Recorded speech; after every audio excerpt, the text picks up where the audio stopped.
A great afternoon, everyone. Today is another brilliant Wednesday afternoon, 12 p.m. Eastern Time, coming live all the way from the DC area. Specifically, I am from the Western Virginia, Northern Virginia area. Thank you for tuning in. This is another great episode of Rethink Culture.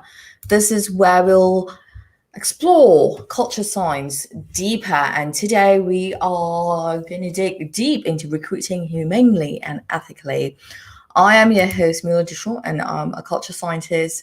I talk about anything and everything that people don't want to hear out of the mainstream, and I've got two fantastic guests with me today. I'm going to bring them on. Both of them are fantastic in the HR space. They do their own research, they have got their own companies, so that for the do let me bring on Audrey and Monique. Welcome to Rethink Welcome. Culture. Hi, thank you, Mila. Appreciate it. Absolutely. Absolutely. So I want to hear a little bit about yourselves.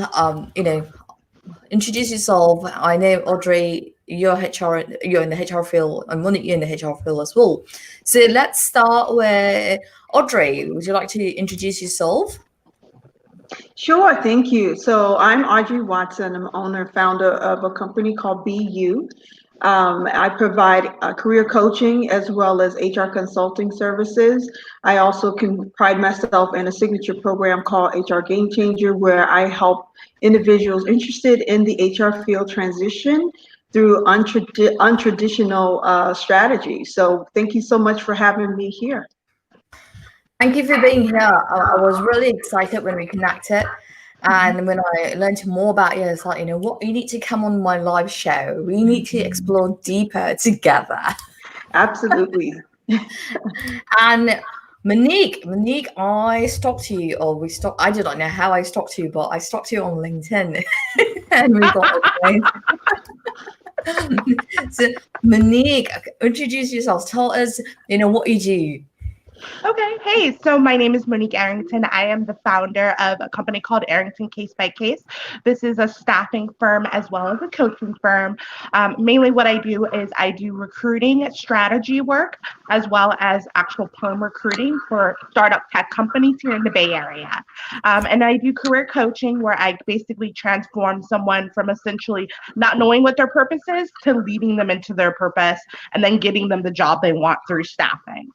So it's a twofold business. I've been doing it for about 15 years. I love recruiting. It's all I know.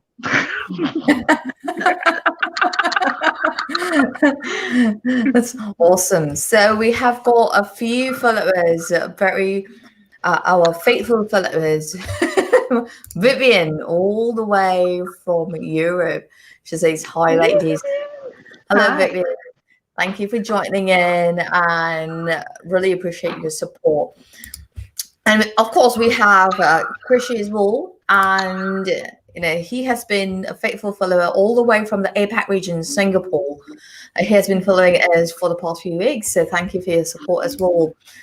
And before we start our deep dive show, please do not forget to subscribe on YouTube, like, like, and follow us on Twitter as well, because we come live every Wednesday.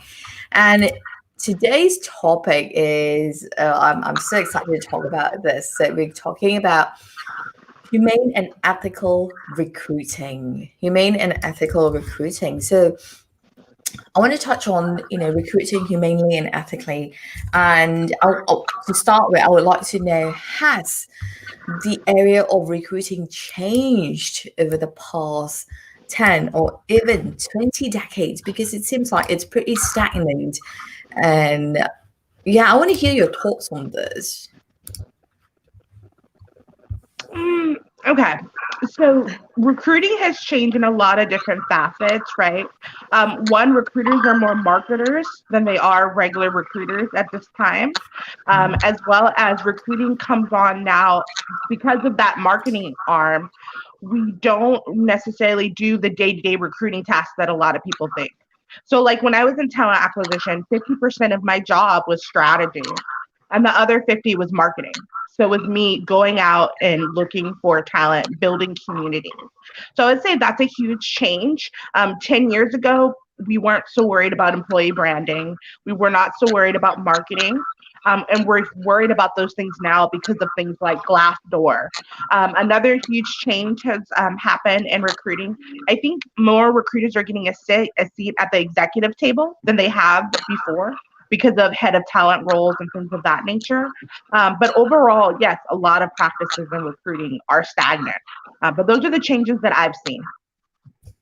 Yeah, and I concur. I concur with Monique. I also want to share that I've seen where traditionally recruiting has been on HR, but a lot of organizations have seen the value of employer branding and how, the recruiting is the brand, their initial engagement with, attracting top talent.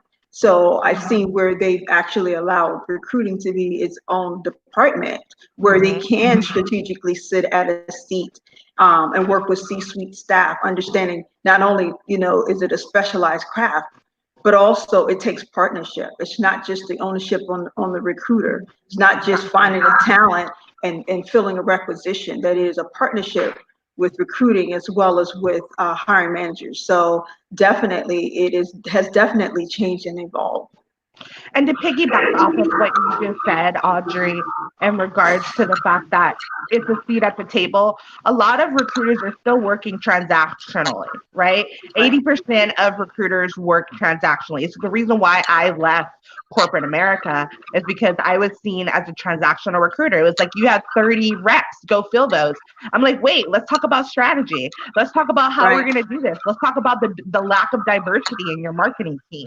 Let's talk about these unique things that we have going on. So I would say, unfortunately, even though we have these huge teams of recruiters, just like in HR, they're not empowered to do their job.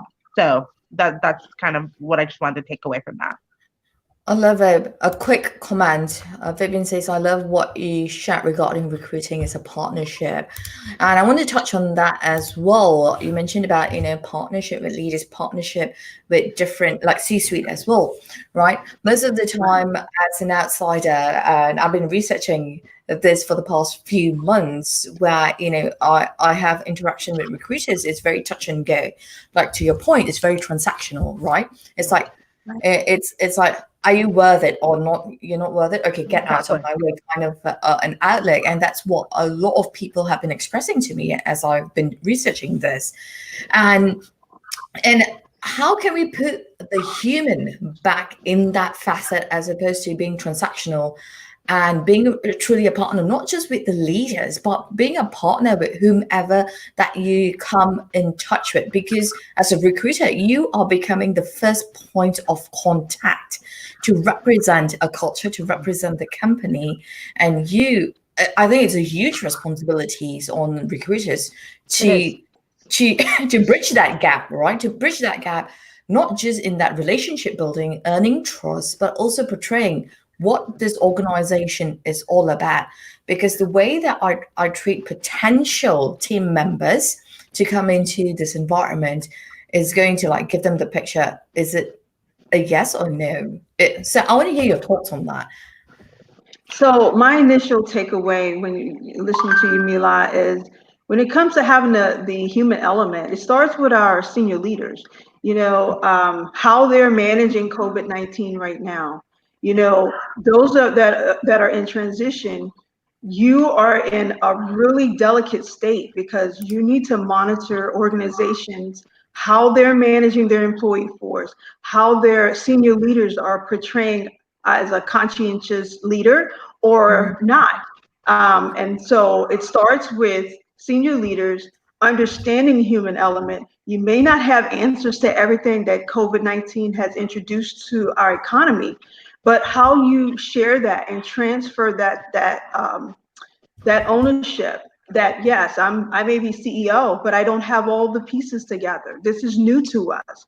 COVID has introduced a lot of state legislation, a lot of the PPE and how to return to work. So there's so many unknowns, and so be able to transfer that unknown to your staff, but still operate as a leader. So our senior leaders have to set the tone and the brand of how the culture and the people of that organization are able to translate and move forward. So that's where the human element starts.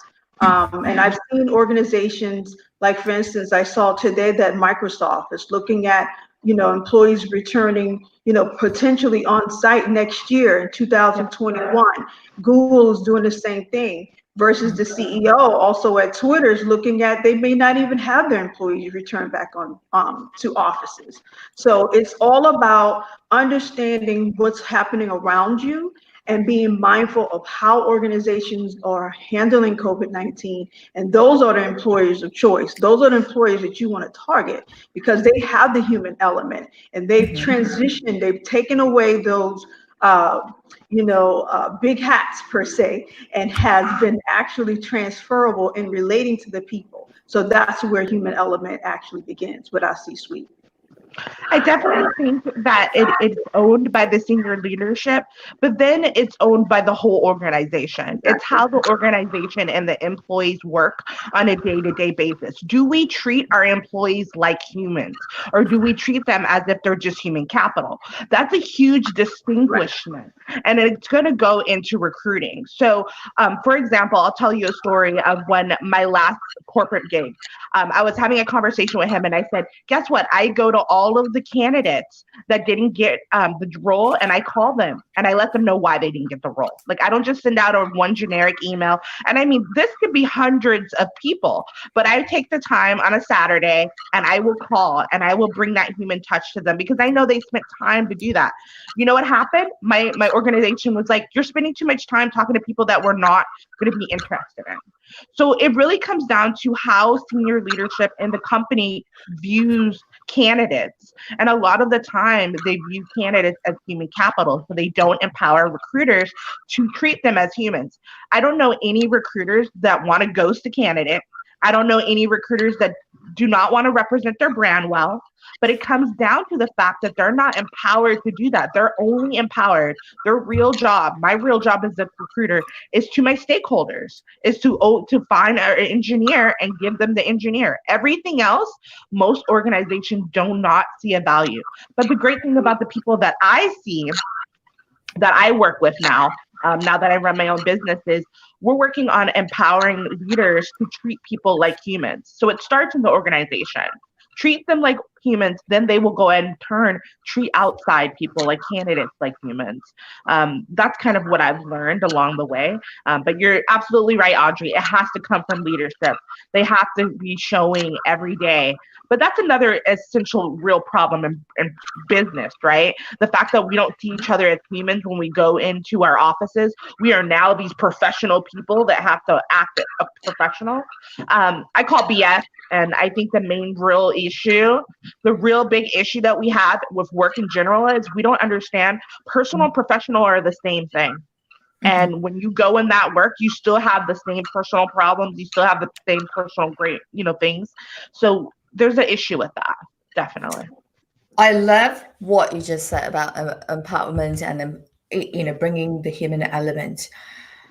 That's a huge gap, right? If you're not treating, it starts with leadership. You need to become a conscious leader. To Audrey's point, you just don't become a conscious leader overnight. You do not go take 1 hour course or hire a coach for 3 months and become a conscious leader. I think being a conscious leader needs to start from within, from your heart, from the core. You truly need to understand your humans, your people, right? Even changing narrative.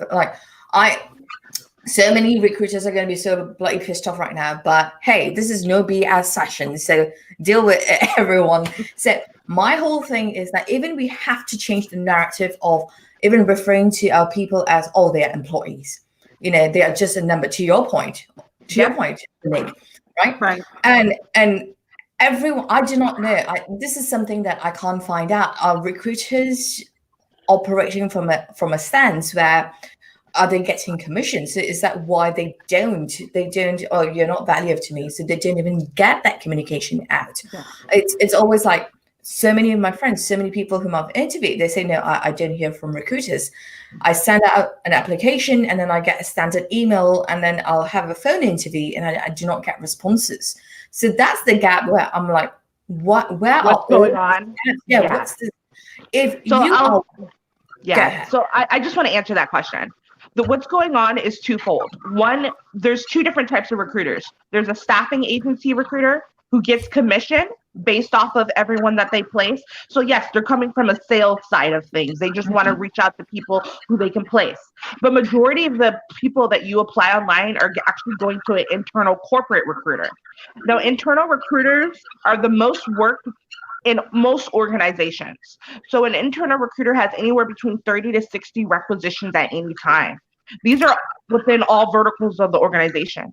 They don't have time to go ahead and get back to you.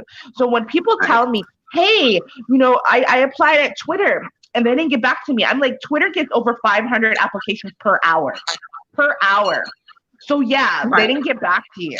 So there also needs to be a mindset of candidates and employees. They need to understand, hey, when I go and I apply to an organization, if I did not get anything back, guess what? It's time to move on to the next organization. It's not time to whine and complain about the situation. It's time to empower yourself and go, okay, well, I'm going to go to the next organization that is going to value me. I absolutely hate when I hear people complaining about this, because I'm like, why are you sitting waiting around? Go to the next company. There's no point to sit and wait around. Now, I don't believe in ghosting. If I went through a whole interview process and you came on site and you invested time and money to come on site and I ghost you, that is the company's issue. They really need to get their recruiting process together. There's too many ways to make it an automatic response if someone gets rejected. But when you see people getting ghosted from the application standpoint, it's time. It really comes down to they have too many open requisitions, not enough recruiters, and most recruiters want to get back to everyone. That's just the reality. That's a great point. Audrey, I want to hear your thoughts on this. Oh, yes, absolutely. I agree absolutely with Monique. There is the executive, coaching aspect. The executive recruiting aspect. We have an executive recruiter just for the sale, close of the sale. But ultimately, recruiting as a whole is a sale. It is from the employment branding standpoint. You're selling the company, the culture, and all of the benefits and all the other things. But when to just drive deeper, it's all about, when you have that high workload, to Monique's point, no recruiter wants to ghost. But at the same time, it's all about hitting the status quo. I have all these positions. I have to update my senior leaders. I have to update the hiring manager. I have to update the candidate. So to Monique's point, I tell my clients all the time, you have too much to be doing. To get a job is a job. So you do not have time. If you focus on your action plan, if you're doing your networking, if you're doing a lot of the techniques that I provide to you, you don't have time to even rest on waiting on someone. Exactly. You have to be proactive. You have to be proactive in your action plan, and you got to keep your eye on the prize and know that you are the prize. I tell my people, you have to know you're the value added. You're the value added. So if you're not adding value by, moping and groaning, then why does an employer want to hire you? Because you're putting all of your emotions on your sleeve, and they're going to see that you're no value added, constantly emailing the recruiter, et cetera, that is not giving you any response. Interview is a two-way street. It is a dialogue. So if they are not responding to you, then that's a monologue. Yeah. And so you move on. So again, to Monique's point, it's all about being active. And part of my program, what I share with my clients, is how you can be proactive and understand that you have to differentiate and you have to keep moving. You cannot get stagnant under any circumstances. Exactly. I absolutely love this. So both of you highlighted, stop moping around, stop sitting on your bloody arse, get to it, right? Move on to the next one. And interview is a two-way process. I want to touch on this. I'm such a fan of this topic. A lot of people, when they are looking for jobs, right, they feel that it's just they are being interrogated. But interview is not about interrogation. Interview is a relationship builder. It's about having a conversation, right? And I want people to understand that the two-way street, right? It's just like dancing. It's just like courting when you found your other half. It's just not like that your other half came and gave you chocolates and you were like, oh, get lost, get lost, get lost. Wasn't that easy? Yeah, you responded right. It was a dance. That is exactly how interviews are. You're building a bloody relationship. So I want to hear from both of you. Like your thoughts on how people listening out there, and they are going for job interviews or submitting their resumes. Some thoughts about how the candidate has the liberty to interview as well. And I was speaking to a few people last week, and I was telling them, you have the right to interview as well, because you want to know what kind of culture you're going through. Even interview the recruiter, ask questions, because when you ask questions to the recruiter, you find out a lot of things. Are they a part of the table? Are they a part of the wider diversity decision making? If they are not included, then it tells something about the deeper culture, right? So I want to hear both of your thoughts. How interview is a two-way street, and how can this look like? Okay, so you want to go, Audrey? Go ahead. Oh, no, I was well, what I was going to thank you, Monique. I when it comes to two-way street, and what I reference it's really a dialogue, like how we're having a conversation. It's a conversational piece. It goes back to what you said, about it being relationship driven. If you find that and I will put this disclaimer out there are a lot of poor interviewers, even as a recruiter. Okay, so your job is, as the job seeker, is to make sure that you've done your preliminary work, meaning you've done research on the company, you look at some of the latest and greatest things that they've done, and you want to make sure that you are speaking to what you've been able to research, so that one, they know that you've done your legwork. Two, you're adding, not only what you present as value added, your experience, etc. But when you do that, it changes the dynamic of the conversation. They're not just, why are you looking for a job and all of these things. And if they're so robotic, it tells you a lot. You listen to what's stated and what's not stated. So all of this happens conversation is more than what's stated. It's the nonverbal. So if you have opportunity to do those virtual chats, virtual interviews, listen and learn. If they seem like they're just preoccupied, etc., it kind of gives you do say different things. It can be weather related, open, your elevator pitch is on point. It's just so many things that you can do to help change the dynamic of the conversation. But again, that disclaimer still goes that they're just poor interviewers. So some people, I don't care how much you pull, they're still going to be robotic, and it's okay, because there's so much happening with COVID. It may not even be about you. So I want people to understand, as a job seeker, it's not all about you. There's so many elements and layers that people are going through that they may not be as casual in their conversation, but your role is to get as much preliminary details from that recruiter, so that when you get in front of the hiring manager, you've understood a lot of the culture, some of the things that's faced. If the position has been filled previously by someone and it's a replacement, you want to tap into the why, so that you can differentiate yourself in the process. And you're going to get all of that when you have a two-way street conversation, versus just being a bump on the log, listen to the monologue and interrogator, and then in the conversation with no details. You haven't learned anything from that initial pre-screen, and that's not going to help you. So do what's going to help you, and that two-way street is going to help you. Definitely. And to piggyback what you just said about defining the why, most job seekers have no idea why they're even applying to this particular role, why they're applying to this particular company. So you need, as a job seeker, as a candidate, first you need to define, what are you doing? Why are you looking for this type of role? What type of company do you want to work for? What are the value propositions that you bring to the table?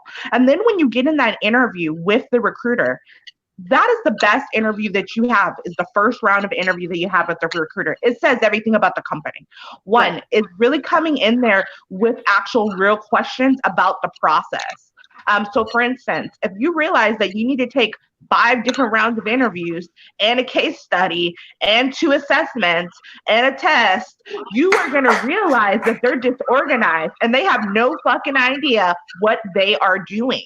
If you go ahead and you have a conversation with the recruiter and you start asking for feedback, and you realize that they don't give feedback to their candidates. If you start asking the recruiter things like, hey, I'm really, things that are important to me is, work-life balance. And the recruiter tells you, well, I just worked 12 hours last night. You have to come in with the things that are important to you and then talk about it in the interview. And then when you get on site, if you get on site with a hiring manager that does not know how to interview, this is how I deal with this. I go, hey, I came to this interview hoping for a dialogue, for a conversation between me and you, but it seems that it's getting skewed to more of an interrogation. Can we bring it back to a dialogue so we can have a conversation about the role and see if it's beneficial for both parties? I've had my clients do that in interviews, and it works 150% of the time, okay? And then not only that, we need to realize that only maybe 2% of hiring managers get interview training. The reason why I started my company, it was based on training hiring managers, how to interview properly, how to dig deep with questions, and then how to find a match. But we have a lot of responsibility when it comes to interviews as a two-way street. And if you find that a conversation is not serving you, you get up and you leave. I do not believe in wasting time. I tell my clients if they're in an in-person interview and they're seeing someone interrogating them, they don't like the vibe, they don't like the energy, they don't like the room the way it is, I say, thank you for your time and leave. Leave tables that are not benefiting you guys. You guys have power, you have talent, leave the table. So, okay, I have to stand up and clap. No, this is like, you took the words out of my mouth. It's so true, because I want all viewers and listeners to understand this. You are not dispensable. Even when you're applying for a job, don't treat yourself as a lowly, measly person. You're not. You have value. To Monique's point, and to Audra's point, is if someone is not treating you with respect, get up. It's your time. You are investing time. Don't think that you are this, low person looking for a job and this company is up there. No. And that speaks, if someone is treating you in that way, that you are here and the company is up here, then there's a gap. Then there's privilege of power. If someone is treating you as though you are equally, they're seeing eye to eye, it's a dialogue, right? Then humane and ethical behavior is present over that. So I want to highlight 2 points from our week over here from EB world. Yes. Sometimes the interviews do not reflect the team world. Interviewers have biases, moods of days, to both of your points that you mentioned. But I want to touch on biases shortly. And then we also have another comment coming from Eba Wall as well. Value yourself, whatever your past circumstances. If they don't match, exceed valuing you, get the bloody hell out. Yes, get out. Get out. Get out. And then be the role, janitor or CTO, belonging matters, fit matters. I'd like to challenge the narrative of fit. I understand where you're coming from, belonging matters, but I feel that it's the collaboration matters, because sometimes even when we say fit, it's like conforming to expectations. You have to be us. You have to do this. So I'd like to highlight, I love your point, Ibiwal, but I'd like to challenge that fit into collaboration matters. But I want to touch on something that really sparked, as you were saying, biases and challenging, right? So this brings me to the next question as to what we're talking about. They need to feel empowered. How can diversity play a part in recruiting? Well, so it all comes down to stakeholders and leadership, what they want from recruiters. Most recruiters are basically given a plate, like, we need these openings and we need these type of people. So I work for an organization that wanted women in their engineering team. So when I went, I would go to all women conference networking events. I would go to meetups. I would go looking for women in tech. So recruiters have a lot of say, sort of, in the diversity. Because if a stakeholder is saying, hey, I need diversity in my team, I have 25 men and I would like one woman engineer, then the engineer, the recruiter has power to go out and do that. But the biggest issue in diversity of recruiting is diversity of thought. The biggest issue that I have when I'm working with people and I have a rock star candidate and I can't bring them on, majority of the time, the biggest issue I have is diversity of thought. We have a huge problem where people don't want to think differently within an organization, even though this professional can do the job. I always go and I battle with hiring managers and say, it's not about you liking this person. It's about this person doing this job well and being able to bring value on a day-to-day basis. And unfortunately, with diversity, that's not always the top of line for most hiring managers and recruiters. Yeah.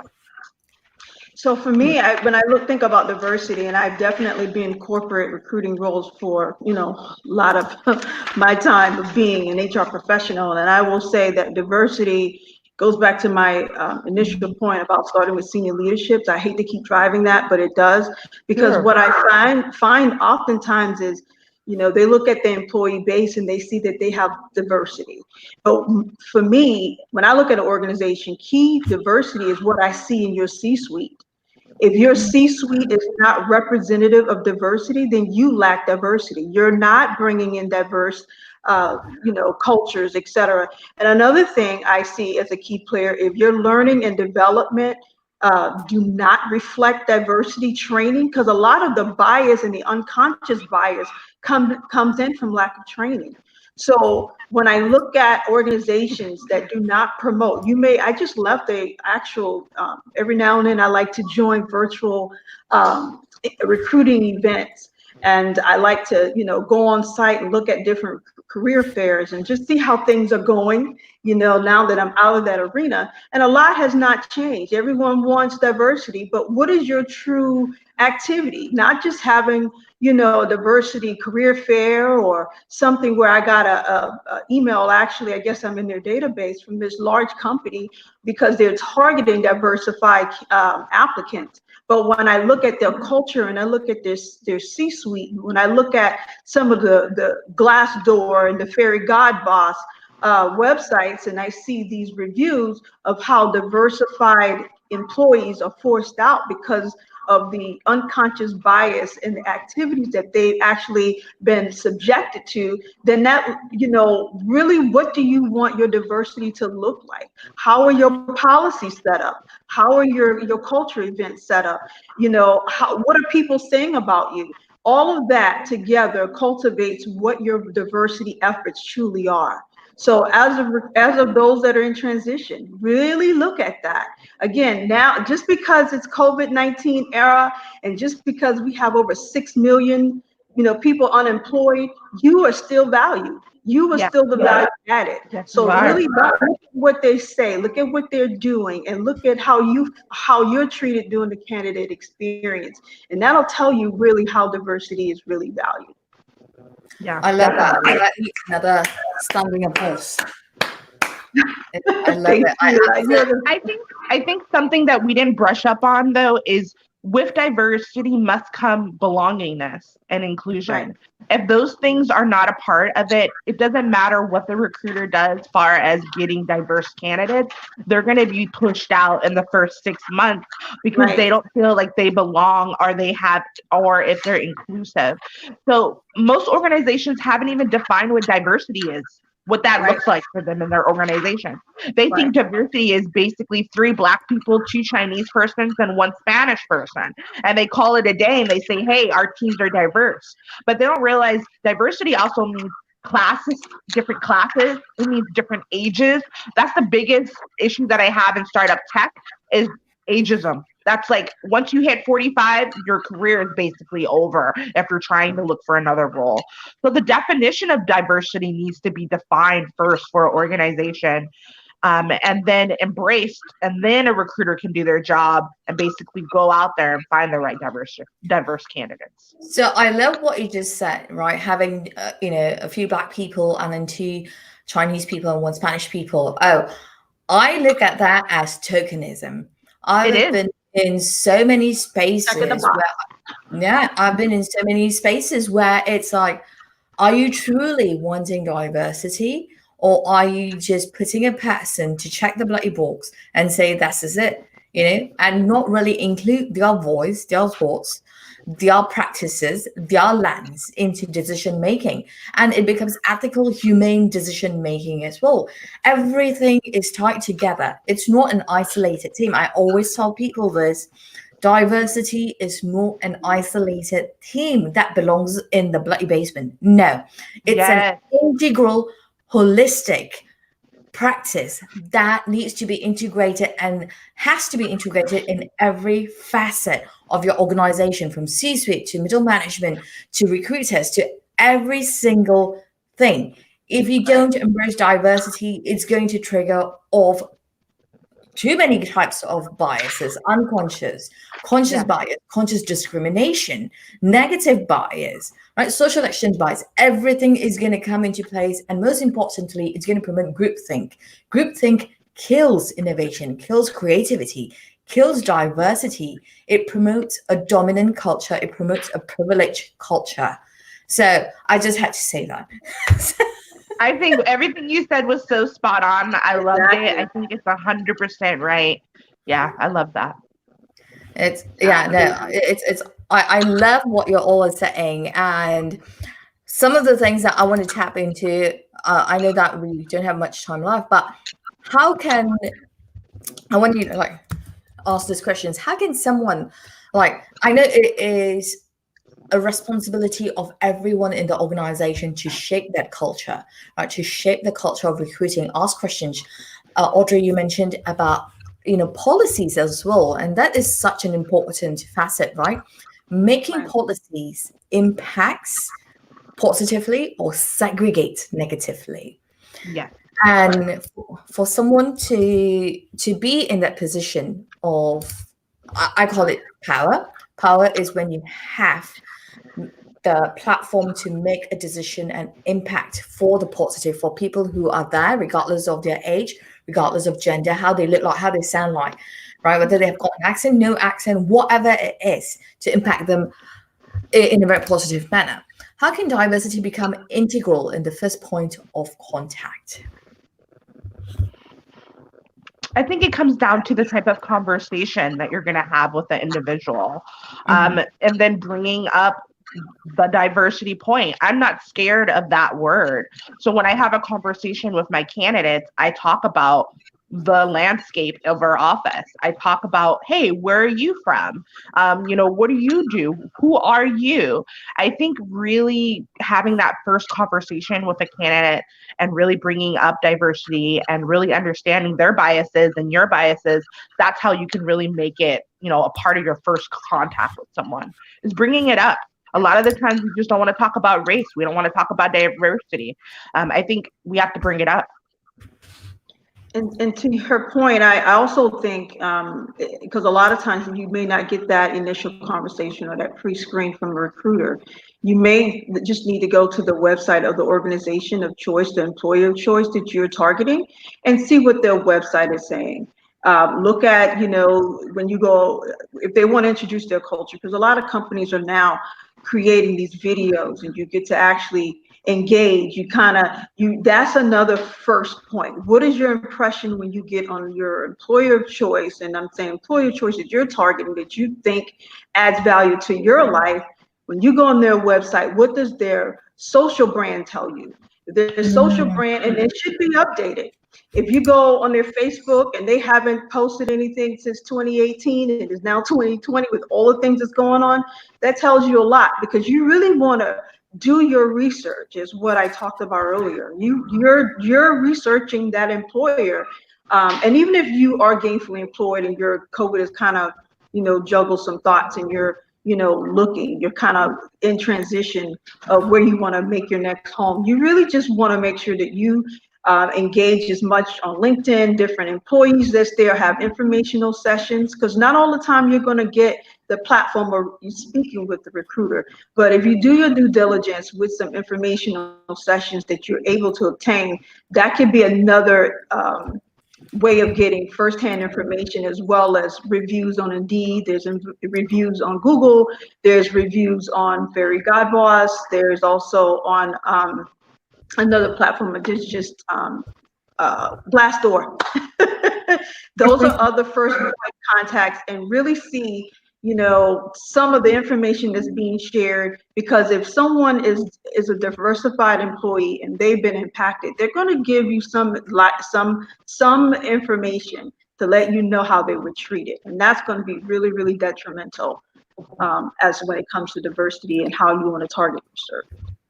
Yeah, the one thing I do want to say to that point about going on their website, I am the person that does those employee branding websites. I am the person that spends thousands of dollars to make it look like our organization is diversified.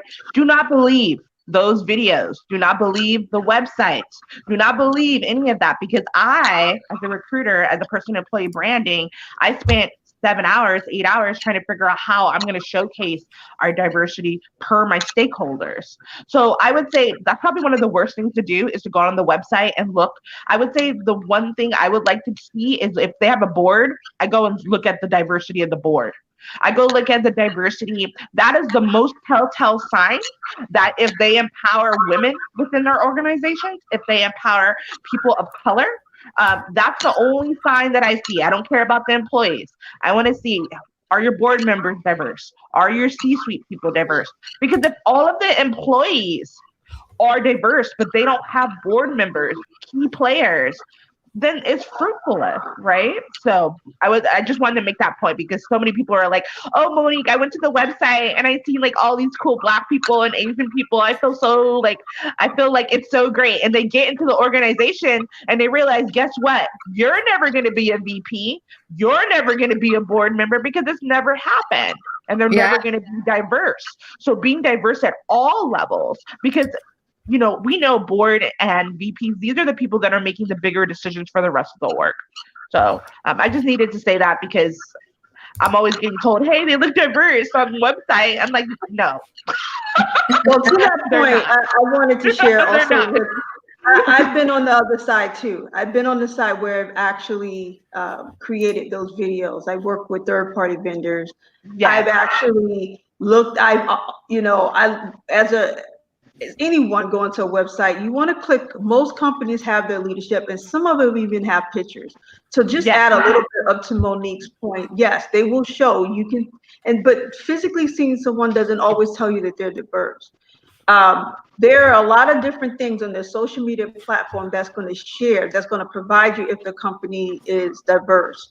And so, I just, when I say go to the website, it's all about doing your research. It's all about you gathering the value that you're targeting, what's going to be the best for you. So when I said that, just to add into my point about the website things, it does tell you a lot about the company, and just continue to do your due diligence. Exactly. I absolutely love this. And to both of your points, it's such an important thing, right? I want to add another layer to the diversity piece. I always go onto LinkedIn and I look up people who are working in the organization. Right. Let it be from the entry level to mid-career, to who are in management positions and who are in the C-suite level positions. And when I reach out to these people, I always put it in such a way that I like to speak with you to come on my podcast, because then that's also giving me the know as to, are they willing to have a conversation? Are they willing to be open? Who are they connecting with? Who are they dismissing from connecting with on LinkedIn, right? I've seen so many people do that. Like, they'll dismiss me and say, oh no, your podcast is not that, does not have many followers. So when someone, it's like the nuances of how you treat someone else who's not in your company or who's not related with your company tells me a lot about someone. And I also take into consideration, maybe they're having a bad day. Maybe, whatever is going on. That's the human element. Yeah. So I always give them 3 or 4 goes, and then on the 5th go, if they're treating me like that, and someone and if they choose to like go or connect with someone else who doesn't look like me, doesn't sound like me, but looks like them and sounds like them and agrees like them and thinks like them, then I know this is not the relationship that I like to build. But at the same time, I truly believe in humanizing conflicts, humanizing polarizing thoughts, because that is what makes all of us unique. That is what makes an organization grow, a community grow, because whatever that we are seeing at very, very mini levels, micro levels, mini macro levels, it expands. Whatever happens, excuse me, at home, right, happens in religious congregations, happens in our communities, happens with family and friends. And when we extend that lens wider, it happens in the workplace. It happens as like political leaders, and then it grows. We are, as a person, we need to challenge ourselves, right? And to both of your points from the beginning of this conversation, you said that conscious leadership starts from within, starts with us. We need to understand how we are as leaders at home with ourselves, and then as the lens grows in our schools, at homes, with our friends and family, religious groups, whatever community groups, workplace, and then at a wider, larger sense, if you're running for governor or mayor or whatever, senate, it's going to trickle down. How you are as a person is going to trickle down. So I wanted to highlight that point. Before we go, let's give hope to people. And what can we do as both as recruiters and as candidates to promote ethical, humane recruiting? Because recruiting is everyone's responsibility.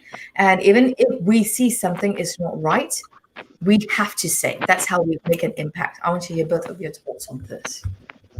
Definitely. I think there's a lot can be done, right? I think for recruiter standpoint, we need to be human. And we need to go back to our C-suite if they're telling us to do things that are unethical or inhumane, to let them know that we're not going to do that, that we're going to choose to do the right thing. I, as an employee, did that over and over in my career. I chose to be human, regardless of how the organization was. So one is that, and then working with like HR as a recruiter on policies to create that flow of human interaction. So for instance, in my last company client that I work with, they created a policy saying that all people that apply have to get responded in 24 hours. And they either need to be told that they're going to move into the process or that they're not going to be moved into the process. And if someone says, hey, why didn't I get moved in the process? They're allowed to give one sentence on why based off of the job requirements, right? So just building policies, I think, will help for the recruiter. For candidates, I think it's time that they start empowering themselves. And when they're in a situation that they feel like is unethical, that they ring the alarms, that they don't just go home and write an article on a Glassdoor or write a review on Indeed, that they go and they write an article to the CEO and say, look, these are all of my skill sets. I'm a great catch. I would have been an amazing engineer, but I will not be moving forward with your organization, or even going and telling my friends about your organization because of the way I was treated. Let me tell you, you do enough emails to the CEO, they will change their policies as candidates. But you have to ring the alarm. I think there's a lot of us complaining and whining, but we're not complaining and whining to the right people, to the people that actually can create change. So I think that's what candidates can do. And for me, when I think about as recruiters, I ask that you take a seat back and remember that you could be on the other side of the table. A lot of people are in transition not by, their own regard. And so imagine if you've been applying and you've been networking and engaging, and you have been a recipient of being ghosted, etc. So being human is just really putting yourself in the other shoes of somebody else. If someone is reaching out to you because you phone screened them, it's now been 2 weeks. when you look at your ethics as a human being, how would you like to be treated as that, in that type of situation? So, those are things as a recruiter, as an HR professional, you always have to look at the other side. It's so easy to always look at the hustle and bustle, the busyness of your day, that you're, disconnected of what's going on the other side.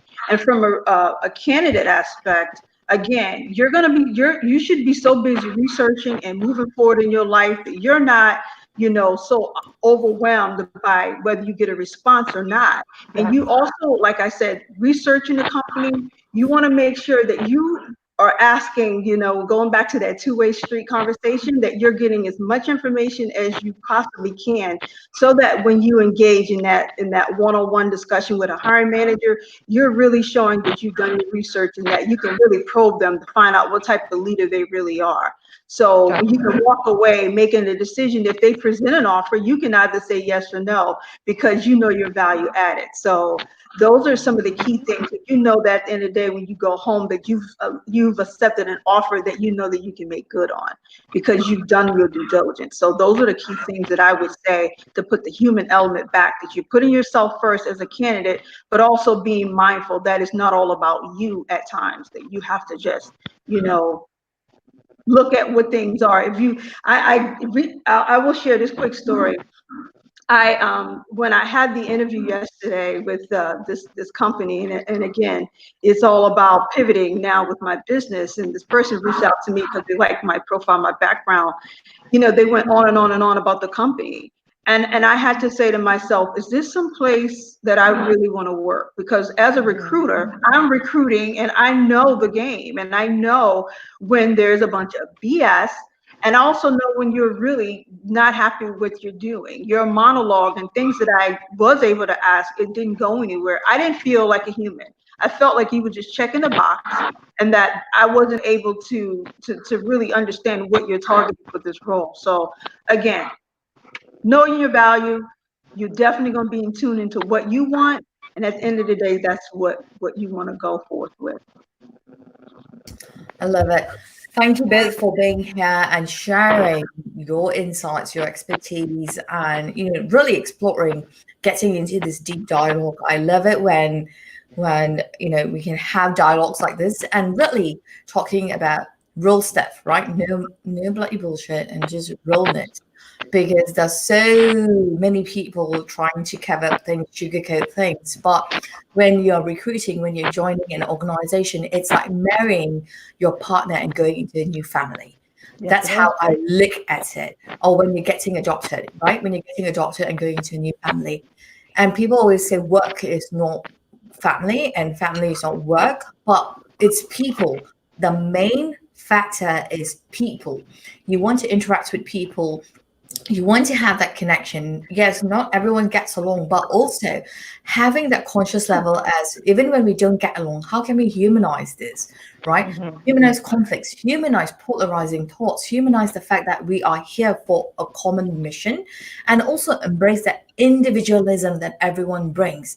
If everyone is a gingerbread man, I'm very sure everyone is going to fall sick, because not everyone can eat gluten, not everyone can eat sugar and butter. So we need to rethink culture. We really need to rethink everything.